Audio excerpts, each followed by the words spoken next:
Hi guys, this is Thunder E from Bored at Work, and today I'm going to show you 5 things I love and hate about the HTC One M8. So the One M8 has been out, we've done our reviews, but there are a couple of things I've picked up that I like and things that I really don't like about the device. So let's jump in.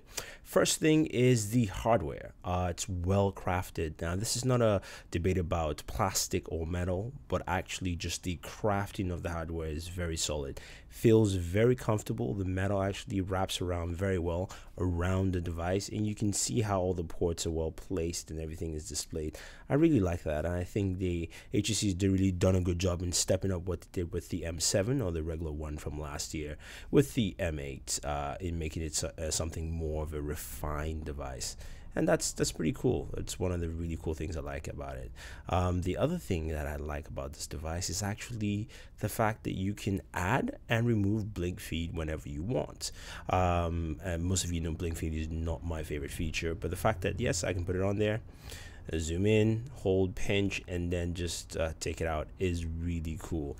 That makes up for a lot of things on this device, which is, very good. So number 2, taking off Blinkfeed, I think for me is very important altogether. And number 3, it's boom sound. So just take a listen.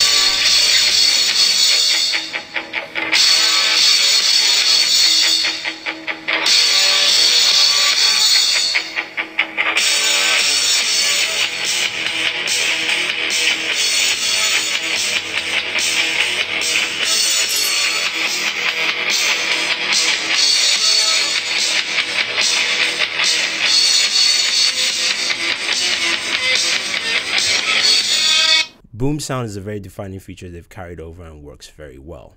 Number 4, we're looking at power. Actually, the One M8 has a 2600 milliamp battery, but power save mode really does a fantastic job on this device. It really gives you a lot of boost. I was able to run this device on average use for about 2 days with power saver on. So that's really good. A great feature added to it and gives you just a good workaround with the One M8. And finally, number 5, it's the camera UI. Yes, they've done a lot to fix this, and it's very simplistic. I love the new camera interface where your camera hub is. You can select everything from selfie to your regular shots, and also the customization to create your own custom camera option there. So I can create whatever I want and use, and it's very simple and easy to use. So I really give them props for making the camera more accessible and easy for most users. Okay, let's talk about the 5 things I don't like about the HTC One M8. First of all, it's terrible in sunlight. You can see I'm in sunlight, partially in shade, but the sun, and you can barely see the display because that's how it looks in sunlight. Even though it's got a very sharp display, it's terrible in daylight, and it's one of the things that I don't like about modern day smartphones. Very few smartphones do a good job in sunlight, so that's how bad the HTC One M8, and that's the first thing I really don't like about this device overall. Now, the second thing I don't like about the device is Blinkfeed. Yes, you can delete Blinkfeed, but I still don't like it's actually even on the device. It's still a hot mess. It's not something that I've actually used to any full capacity, other than the fact that I had it on and then I took it off.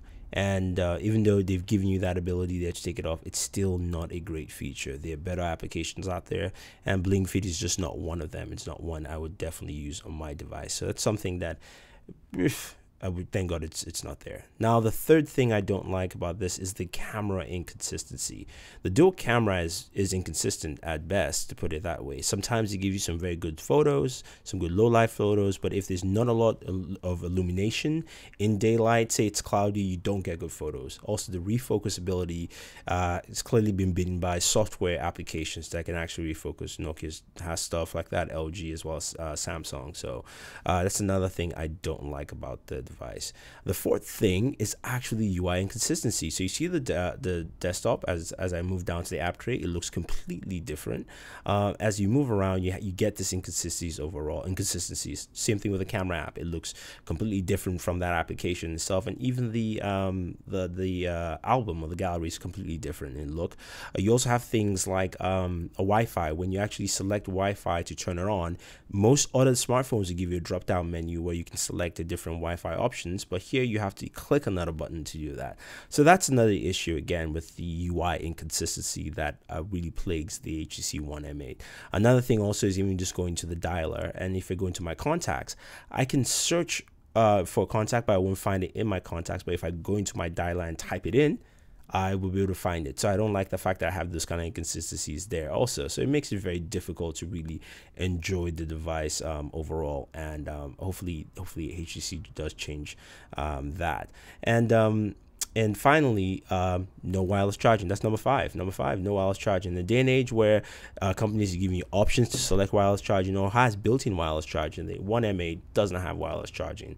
And to me, it's something that I wish it did. Maybe it's something to do with the metal casing that might be an issue, or the fact that it's very thin, or I have no idea, but the fact that it is no wireless charging to me sucks. So there are things I like and there are things I hate. I mentioned all five, so do check it out. But let me know your thoughts about the One M8. Do like this video, share this video, subscribe to Booredatwork.